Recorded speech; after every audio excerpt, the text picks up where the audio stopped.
But ಒಬ್ಬ ಕಲಾವಿದನಾಗಿ ಒಂದಷ್ಟು ಸಿನಿಮಾಗಳನ್ನ ಕಥೆಗಳನ್ನ ಟಚ್ ಮಾಡ್ಬೇಕು ಅಥವಾ ಈ ತರ ಪಾತ್ರಗಳನ್ನ ಮಾಡ್ಬೇಕು ಅನ್ನೋ ಆಸೆ ಇರುತ್ತೆ. ಆ ತರ ಆಸೆ ಅಂತಂದ್ರೆ ಯಾವ ಪಾತ್ರ ಮಾಡ್ಬೇಕು ಅಂತಿದೆ ನಿಮ್ಗೆ?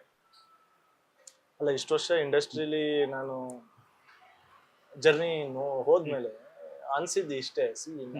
ನಾವೇನೋ ಒಂದು ಮಾರ್ಕ್ ಮಾಡಿದಾಗ ನಮ್ಗೆ ಅಷ್ಟು ಲಕ್ಸುರಿ ಇರಲ್ಲ. ನಮ್ಗೆ ಈ ತರ ಸಬ್ಜೆಕ್ಟ್ ಮಾಡ್ಬೇಕು, ಸುಮ್ನೆ ಆಸೆಗಳು ತಲೆ ಕೂರುತ್ತಷ್ಟೇ. ಅದು ಅದೇನು ಪ್ರೋಗ್ರೆಸ್ ಆಗಲ್ಲ. ನಾನ್ ಯಾವ ಫೇಸ್ ಅಲ್ಲಿ ಇದೀನಿ ಅಂದ್ರೆ ದೇವ್ರು ಏನ್ ಇವಾಗ ಕೊಡ್ತಾ ಇದಾರೆ ಅದು ನನ್ನ ಪಾಲಿನ ಪ್ರಸಾದ ಅಂತ ಹೇಳ್ಬಿಟ್ಟು ಅದನ್ನ ನನ್ನ 100% ನಾನು ಆ ಸಿನಿಮಾಗೆ ಏನ್ ಕೊಡಕ್ಕಾಗತ್ತೆ, ಏನ್ ಬೆಸ್ಟ್ ಕೊಡಕ್ಕಾಗತ್ತೆ ಅದನ್ನ ಮಾಡ್ತಾ ಇದೀನಿ. ಅದು ಬಿಟ್ರೆ ನನ್ಗೆ ಇದೇ ತರದ್ ಮಾಡ್ಬೇಕು ಅದೇ ತರದ್ ಮಾಡ್ಬೇಕು ಅನ್ನೋ ಗೋಲ್ ಇಲ್ಲ. ನನಗೆ ಒಳ್ಳೆ ಆರ್ಟಿಸ್ಟ್ ಆಗ್ಬೇಕು ಅನ್ನೋ ಗೋಲ್ ಇದೆ.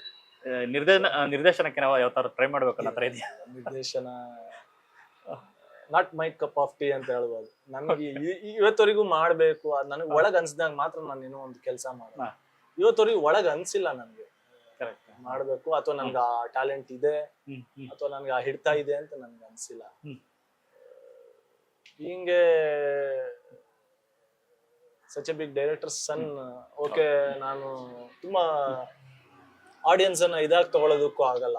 ಅಂದ್ರೆ ಇಂಥವ್ರ ಮಗ ನನ್ಗೂ ಆ ಟ್ಯಾಲೆಂಟ್ ಇದೆ ಅಂತ ಹೇಳ್ಬಿಟ್ಟು ನಾನೇನೋ ಒಂದ್ ಸಿನಿಮಾ ಮಾಡಿ ಆಡಿಯನ್ಸ್ ಮುಂದೆ ಇಡೋದಕ್ಕೆ ಫಸ್ಟ್ ನನಗ್ ಅನಿಸ್ಬೇಕು, ಎಸ್ ನನ್ಗಿದಲ್ಲಿ ಏನೋ ಒಂದ್ ಚೂರ್ ಇದೆ, ಸೊ ನಾ ಇದು ಮಾಡಬಲ್ಲೆ ಅಥವಾ ಇದನ್ನ ಮಾಡಿ ಜನರ ಮುಂದೆ ನನ್ ಸಿನಿಮಾ ಇಟ್ಟು ನಾನ್ ಗೆಲ್ಬಲ್ಲೆ ಅಂತ ನನ್ಗೆ ಅನ್ಸ್ಬೇಕು ಡೈರೆಕ್ಷನ್ ಅಲ್ಲಿ. ಆವತ್ತು ನಾನ್ ಮಾಡ್ತೀನಿ ಅನ್ನೋ ಗೊತ್ತಿಲ್ಲ, ಬಟ್ ಇವತ್ತವರೆಗೂ ನನ್ಗೆ ಅದು ಅನ್ಸಿಲ್ಲ. ಬಟ್ ಆಸ್ ಎ ಆರ್ಟಿಸ್ಟ್ ನನಗಿದೆ, ಎಸ್ ನಾನು ಏನೋ ಮಾಡ್ತೀನಿ, ಜನರ ಮನಸ್ಸನ್ನು ಯಾವತ್ತೋ ಗೆಲ್ತೀನಿ ಅನ್ನೋ ಕಾನ್ಫಿಡೆನ್ಸ್ ಇದೆ. ಸರ್, ಈಗ ಬರ್ತಿರುವಂತ ಸಿನಿಮಾಗಳು, ಈ ಕಾಲಘಟ್ಟದ ಸಿನಿಮಾಗಳನ್ನ ಅವಲೋಕನ ಮಾಡ್ತಿರೋ ಒಂದಷ್ಟು ಸಿನಿಮಾಗಳನ್ನ ಯಾವ ರೀತಿ ಆಗ್ತಾ ಇದೆ, ಸಿನಿಮಾ ಇಂಡಸ್ಟ್ರಿ ಹೇಗೆ ಹೋಗ್ತಾ ಇದೆ, ಟೆಕ್ನಾಲಜಿ ತಂತ್ರಜ್ಞಾನ ಈ ಮಟ್ಟಿಗೆ ಹೋಗ್ತಾ ಇರೋದು, ಇದನ್ನೆಲ್ಲ ನೋಡ್ತಾ ಇರ್ತೀರಾ? ಅಷ್ಟೊಂದು ಡೀಪ್ ಆಗಿ ನೋಡಲ್ಲ, ಯಾಕಂದ್ರೆ ತುಂಬಾ ಅಷ್ಟೆಲ್ಲ ತಲೆಗೆ ಹಾಕೊಂಡ್ಬಿಟ್ರೆ ನಾವು ಇದ್ ಮಾಡೋದಕ್ಕಾಗಲ್ಲ. ಬಟ್ ಟೆಕ್ನಾಲಜಿ ವೈಸ್ ನಾವು ಏನೇನ್ ಬರ್ತಾ ಇದೆಯೋ ಅದನ್ನೆಲ್ಲ ತಗೊಂಡು ಮುಂದಕ್ಕೆ ಹೋಗ್ಲೇಬೇಕಾಗತ್ತೆ, ಇಲ್ಲಾಂದ್ರೆ ನಾವು ಈಗಿನ ಟ್ರೆಂಡ್ ಜೊತೆ ಓಡೋದಕ್ಕಾಗಲ್ಲ. ಸೊ ಎಲ್ಲದನ್ನು ತಿಳ್ಕೊಬೇಕಾಗತ್ತೆ, ಅದ್ರ ಜೊತೆನೆ ನಾವು ಮುಂದೆ ಹೋಗ್ತಾ ಇರ್ಬೇಕಾಗತ್ತೆ. ಇವಾಗ ಸಿನಿಮಾ ಇದ್ರ ವೈಸು ನಾನು ಹೇಳದ್ನಲ್ಲ, ಮೊದ್ಲು ಥಿಯೇಟರ್ ಅಲ್ಲಿ 25 ವಾರ 35 ವಾರ ಈ ತರ ಎಲ್ಲ ಓಡೋದು, ಇವಾಗ 1 ವಾರ 2 ವಾರಕ್ಕೆ ಬಂದಿದೆ, ಅದಾದ್ಮೇಲೆ OTT ಓಡೋದಾಗಿದೆ. ಸೊ ಆ ಚೇಂಜಸ್ ನಾವು ಅಕ್ಸೆಪ್ಟ್ ಮಾಡ್ಲೇಬೇಕು ಅಂಡ್ ಅದ್ರ ಜೊತೆ ನಾವು ಹೋಗ್ಲೇಬೇಕು. ಅದ್ರ ವೈಸ್ ಆಗ್ಲಿ, ಟೆಕ್ನಾಲಜಿ ವೈಸ್ ಆಗ್ಲಿ, ಯಾವ್ದ್ರ ವೈಸ್ ಆಗ್ಲಿ.